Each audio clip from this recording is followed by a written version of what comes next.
Mohon dengan hormat Bapak Presiden yang saya hormati, hadirkan ijazah asli Bapak di persidangan supaya nggak ada pro kontra di masyarakat dan kita semua bisa saling memaafkan.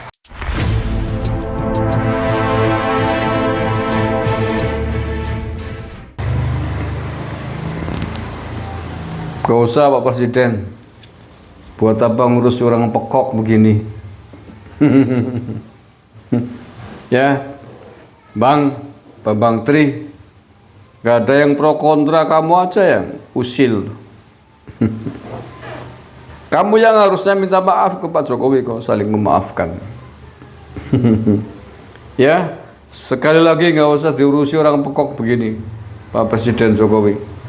Biarkan dia menikmati hasil perbuatannya di penjara. Pengacaranya juga menurut saya menyesatkan. Kenapa nih dibiarkan begini-gini? Bukankah pengacara itu tahu tentang prosedur hukum, tentang dalil mendalilkan dalam kasus hukum? Siapa yang menuduh, dia yang harus membuktikan.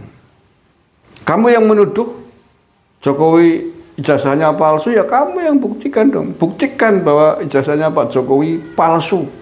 Bukan Pak Jokowi yang suruh membuktikan. Koplok. Itu begitu caranya. Bagaimana caranya Anda membuktikan bahwa ijazahnya Pak Presiden Jokowi adalah palsu? Terserah kamu. Kamu berani menuduh, berarti kan merasa punya bukti bahwa ijazahnya Pak Jokowi palsu. Buktinya ya buktikan, kamu yang nuduh, bukan yang dituduh yang membuktikan. Gimana sih? Kamu pekok kok terus nak. Lagian ini kan bukan kasus tentang gugatan ijazah palsu. Ini kasusnya adalah penodaan agama.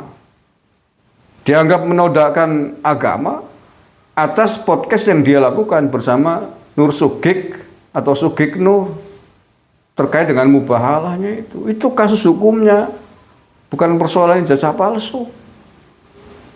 Jadi kamu nggak usah mambrah-mambrah, Bambang Tri dan Egy Sujara CS itu pengacaranya.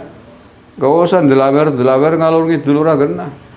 Perkaranya adalah perkara tindak pidana penodaan agama.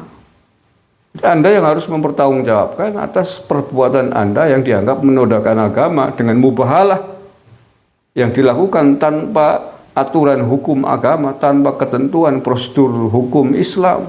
Mubahalah itu bagian dari syariat Islam yang ada aturannya.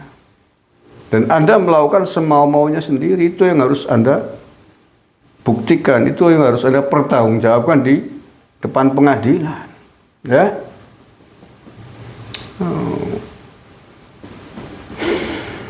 Itu tadi adalah biasa kan mereka itu kalau di sela-sela sidang memberikan kesempatan ngoceh pada Sugik, kepada Bambang Tri untuk mengaruhi publik, itu biasa kan.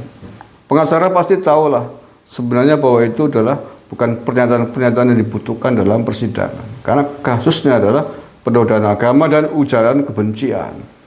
Ya, jadi Anda harus fokus saja pada kasusmu, nggak usah bola-balik koar-koar ijazah palsu. Ijazah palsu yang membuktikan bukan Pak Jokowi.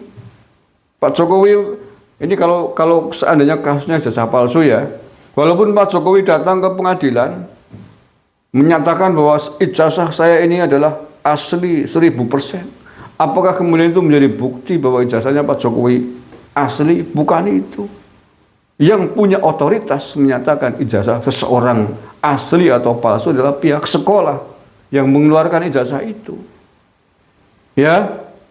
Jadi kalau misalkan saya nuduh kamu ijazahnya asli atau palsu, Tri, Bambang, ya, ijazah unsudmu misalkan, walaupun saya tahu kamu nggak lulus unsud, drop out gitu ya. Itu bukan kamu yang menyatakan membuktikan ijazah saya ini asli nih, ini ijazah saya. Belum tentu itu asli, jangan-jangan palsu. Nah, finalisasi yang punya otoritas mengatakan ijazahmu asli atau palsu adalah lembaga pendidikan yang menamatkan kamu, yang meluluskan kamu. Kalau kamu mengaku dari unsud, maka unsud yang mengatakan bahwa ijazahmu asli atau palsu. Titik, itu yang paling tinggi. Kalau kamu misalkan mengatakan ini jasa SMA saya asli, palsu, yang membuktikan adalah SMA tempat kamu sekolah dulu. Loh, tahu nggak? Kok berisik ijazah Pak Jokowi suruh membuktikan ijazahnya asli atau palsu, gimana? Oke, kita berharap mudah-mudahan sidangnya Sugik Nur dan Bambang itu cepat selesai dan cepat-cepat di kandang ini. Kalau perlu Nusa Kambangan aja biar berisik, cocoknya orang menamuni maning itu ya, biar aman negara ini. Oh, orang kok bikin kacau negara aja. Terima kasih, kurang lebihnya mohon maaf. Assalamualaikum warahmatullahi wabarakatuh.